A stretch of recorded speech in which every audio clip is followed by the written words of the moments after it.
High, আমি সুস্মিতা। আমার নতুন একটা ভিডিওতে ওয়েলকাম।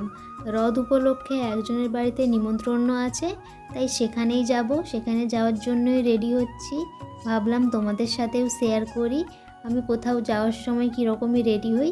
আমার অত বেশি সাজগোজ লাগে না, সিম্পলভাবেই রেডি হই। ভাবলাম সেটাই তোমাদের সাথে শেয়ার করি। তাই দেখতেই পেলে প্রথমে মুখে একটা ময়শ্চারাইজার মেখে নিয়েছি, ব্যাস এতটুকুই।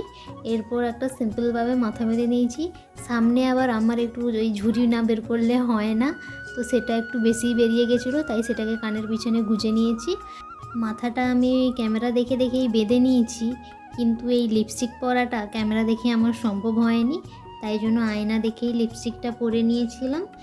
রেডি তো আমি পুরোপুরি হয়েই গেছি, শুধু একটা জিনিসই বাকি আছে। কেউ কি বলতে পারবে?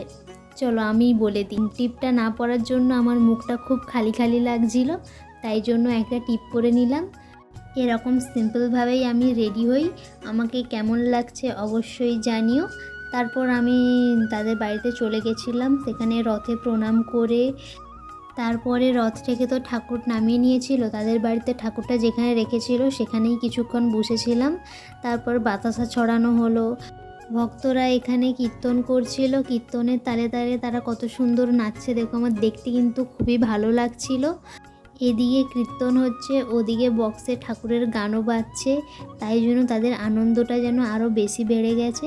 তো তাদের বাড়িতে খাওয়া দাওয়ার ব্যবস্থা রেখেছিল, তো সেটাই খেতে বসে পড়েছি। মা আসলে সবাইকে খেতে দিচ্ছিল, তাই মায়ের খাওয়া হয়নি, আমি বসেই ছিলাম। মায়ের খাওয়া হয়ে যাওয়ার পরে দুজনে বাড়ি আসি। তোমরা কোথায় কোথায় রথ দেখতে গেছিলে কমেন্টে অবশ্যই জানিও। টাটা।